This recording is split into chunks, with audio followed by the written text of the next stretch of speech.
Hey, this soup for breakfast doesn't taste great. It's too watery. Why is it like this? Yeah, it's not that good. Can you make it thicker? But remember, I need to be careful with salt, as the doctor said. Who cares about that? I really like strong flavors. The one who always complains about food is my mother-in-law, Mill. She always wants food with lots of seasoning, but she's overweight and has almost diabetes. Her doctor warned her, but she doesn't seem to care and adds extra seasoning to everything I cook. I was shocked by how much salt and pepper she added to the soup I'd made carefully. Even though I use salt and seasonings with less salt, it seems like it's never enough for her. I worry she might get really sick if she keeps eating like this. Honestly, I wouldn't be too upset if something happened to her. Mill seems to enjoy making things difficult for me. She's always complaining and being mean. My name's Alice, I'm 29 years old, and I work while also taking care of the house. I've been married for 3 years, but we don't have any kids. The problem is that I can't have children, and Mill never lets me forget it. You're worthless as a woman if you can't have children. You're broken, she'd say. You should be thankful just to be allowed in this house. You're right, I am broken because we've tried so many times and I can't have kids. Talk about getting a bad deal. Ha, how can you say that? My husband laughed. Well, because a woman who can't have kids is done for, Mill added. You're right, Mom, my husband agreed. That I'm broken. I really want a baby. I've been going to the doctor while working, trying everything, but nothing's working. It's exhausting both physically and emotionally. So I've decided to stop the treatment. It's also expensive, and it's hard to keep going for years. My husband used to say spending money on fertility treatments was pointless. But he also pushed me to get pregnant quickly. Why bother pressuring me? I can't get pregnant just because you want me to, I thought to myself. After giving up on treatments, I thought about being happy with just my husband and me. But my mother-in-law still hoped for a grandchild to tease me about. She even bought diapers and proudly showed them off. Look, I got diapers, she said excitedly. You'll need them one day. Haha, aren't those a bit small for you, Mel? I joked back. Haha, hey, these are for a baby, can't you see that? She replied. Well, I wouldn't know. I'm the broken woman who can't have kids, I retorted sarcastically. That's enough. Angrily, my mother-in-law stormed off to her room. Thank goodness, I thought, already tired from work and not wanting to deal with her mean comments anymore. It seems like she has nothing better to do than make my life miserable. We moved in with my in-laws after my father-in-law passed away a year ago. My mother-in-law was heartbroken. Then, around the same time, she was warned by her doctor about her risk of diabetes. That's why we moved in. My husband wanted to support his mom, but despite having diabetes, she's okay as long as she takes her medication and eats well. There's nothing to worry about, well, except that she often forgets her meds and eats whatever she wants, so her condition might worsen eventually.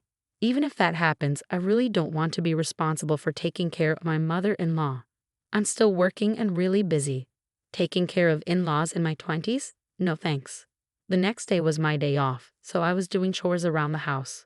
My mother-in-law, who usually just sits on the sofa snacking, suddenly got up and went into my room. I didn't want her in there, but my hands were full, so I didn't say anything. I cleaned your room for you, she said.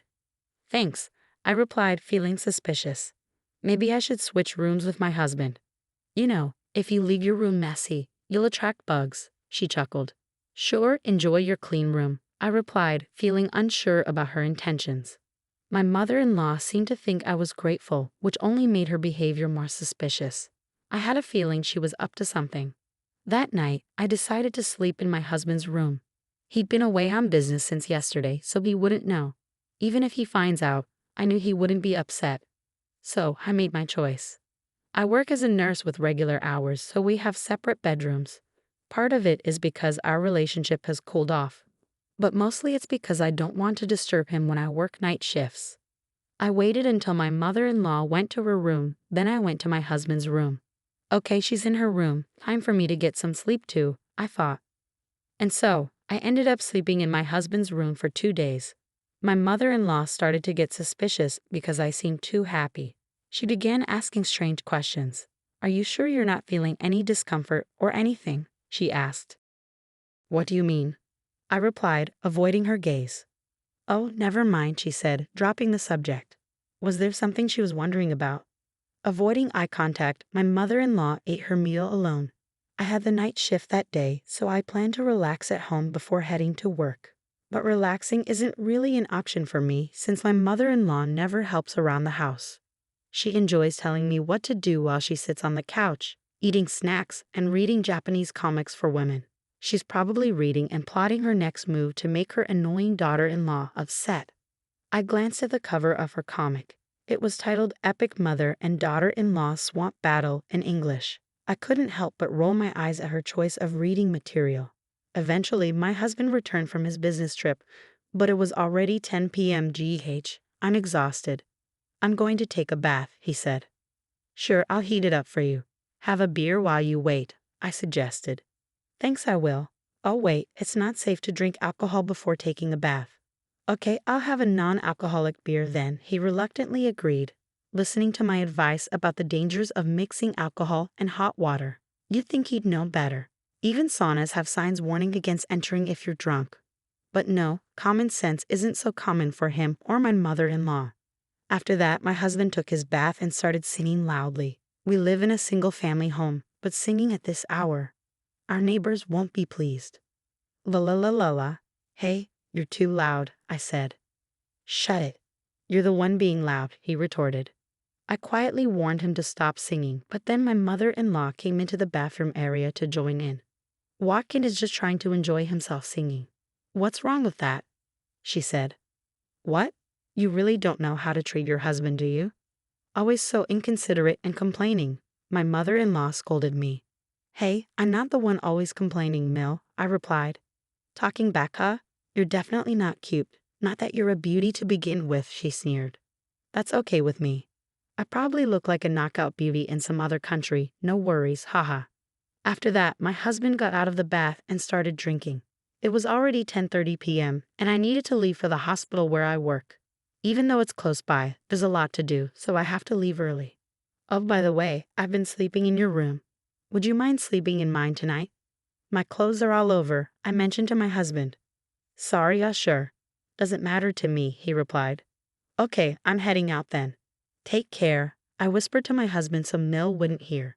Just as I was about to grab my bag and leave, I heard my husband let out a loud groan. What?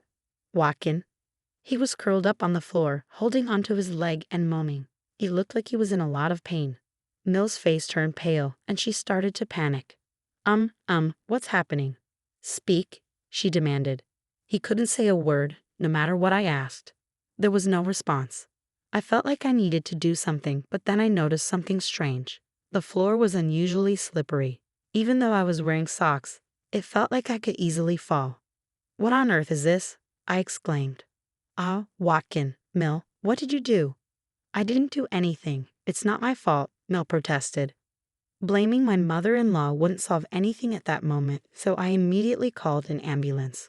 My husband was taken straight to our hospital, and work was the last thing on my mind. Even after we arrived, he kept clutching his leg, visibly sweating in pain. It hurts so bad, Watkin. Hang in there, please, I pleaded.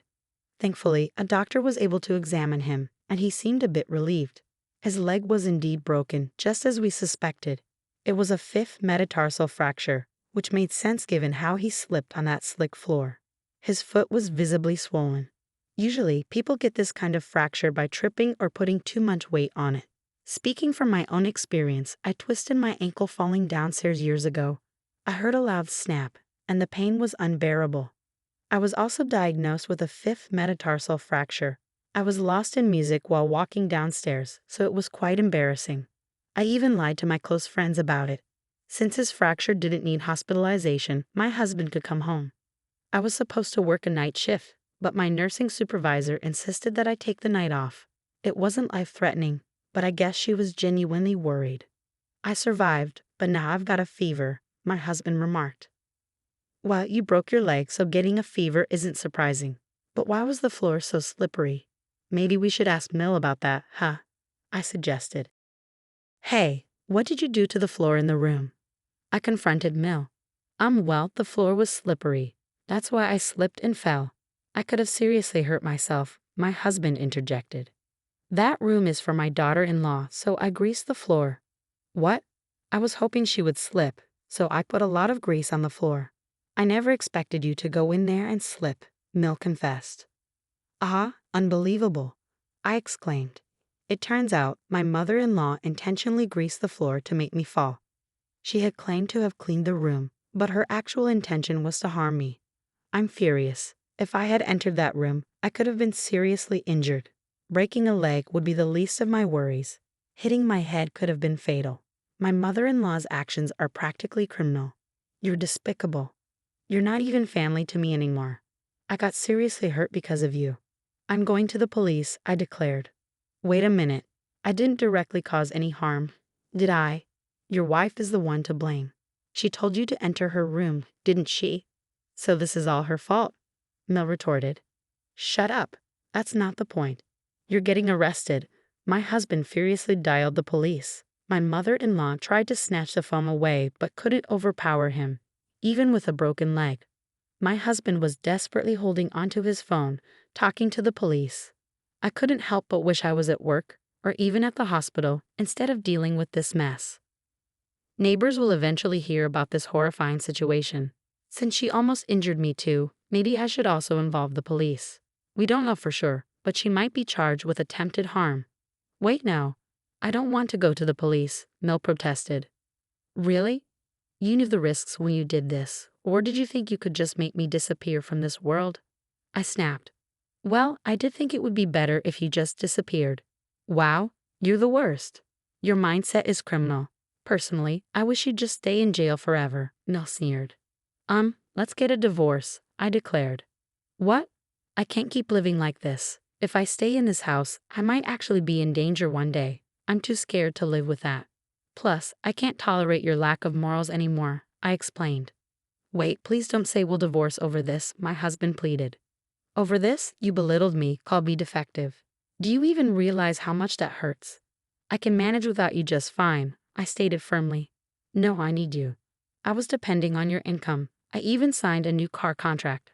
I finally got the Toyota Century I've always wanted from Japan. My husband protested. I don't care anymore, I said, feeling determined. I managed to clean the slimy floor and quickly packed my belongings into a bag. I stuffed more into my carry-on, took off my wedding ring, and placed it on the table. While searching through a shelf full of dishes, I thought about bringing the divorce papers. Found it. The divorce papers you wrote before. Remember how you wrote that if I can't have a child within 2 years, we divorce? Thanks. I can't have children now, so let's divorce, I declared, holding the papers in my hand. You must feel relieved now, I added. Wait, what about the loan for my Century? My husband asked. Who cares? I replied dismissively. I left the house and went straight to the hospital. The compassionate charge nurse didn't ask many questions when I showed up. She seemed to understand I had my reasons. Being a nurse, I can support myself without relying on a husband. I wondered why I endured being treated poorly by my in-laws, enduring their mean comments. The whole situation felt ridiculous, so I decided to focus solely on my job and stop dwelling on it. The next morning, I filed for divorce, and he's now my ex-husband. Given the emotional pain he caused me, I consulted a lawyer about getting compensation. In the end, my ex-husband had to pay me, and I couldn't help but think serves you right. Since the police got involved, it seems the neighbors have been avoiding my mother-in-law because she blabbed about why my ex-husband broke his bone. Everyone thinks she's a terrible parent, which is understandable. My ex-husband no longer wants anything to do with her and seems to have kicked her out. Though there is some kind of survivor's benefit program, it doesn't pay much. She's been crying that living alone is impossible. She loves to eat, and because of her, our grocery bills were outrageous, so living on just the survivor's benefit would mean a very modest lifestyle. As for my ex-husband, I don't care what happens to him anymore. He mentioned something about taking out a car loan, but I have no idea what happened with that. I assumed he wouldn't be able to afford it on his salary. He took me for granted and thought I would contribute money too, which annoyed me so much. Even though he's not particularly wealthy, he's the type to buy a new car without thinking. Later, I started dating a doctor at the hospital, and 2 years after that, we got married and were blessed with a child, which felt like a miracle after all I'd been through. From now on, I'm committed to doing my best for my family.